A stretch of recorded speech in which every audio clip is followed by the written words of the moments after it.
Hi, I'm Matt. This is our Hazelwood's Septapus 7-leg HVAC unit comprised of 60 different parts that we sell here at American Metal. Start here with the air handling unit. Over here you have our return air drop leading into the air handling unit. And then we have our custom-made plenum box right here. This device is being suspended by the Duradyne 3/32 cables with the CL12 locks. And then we also have Duradyne Sabre Point screws connecting all the pieces together as well. Now I'd like to take a minute to talk about our pipe run. Starting here off the plenum, we have our yellow label airtight with damper and our Green Seam Plus pipe. You know it's the plus, it's got the green on it right there, ending with an end cap here. Above that we've got our spiral run. Here's a Hito with standoff, damper handle. Got some 8-inch spiral pipe with a spiral mate connection and a access door for round pipe with angle ring connections that were spot welded on. I've got 2 branches coming off here. I'll talk about that in a minute.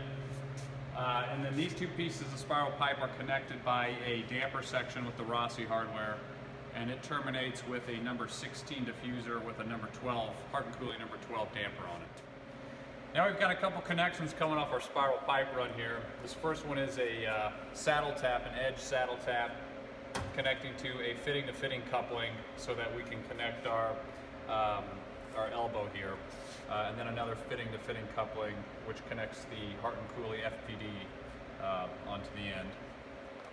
Over here we've got a saddle tap for round pipe and a SRE extender handle from Duradyne. In case they need to wrap this, they'll have some extra space here for the damper handle.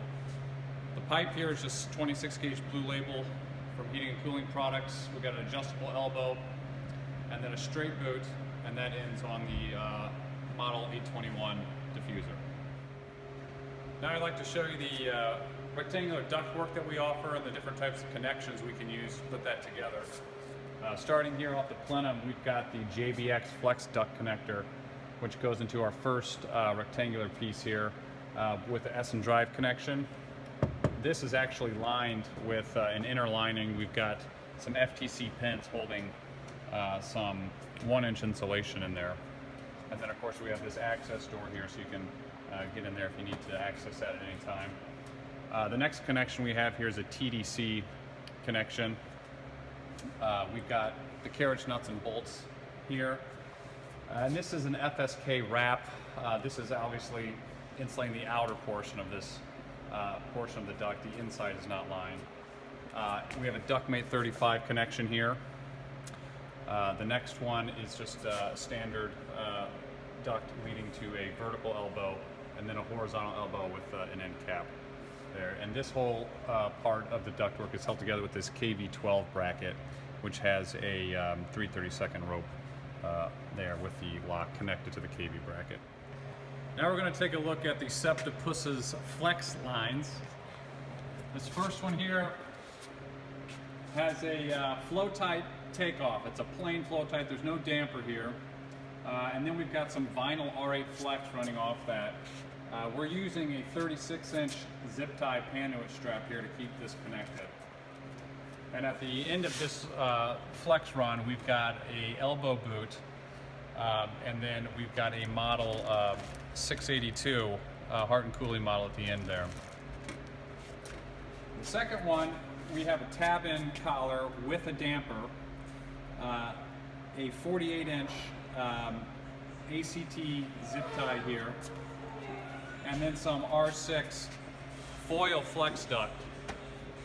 We're terminating this with a straight boot and a model 661 Heart and Cooling register.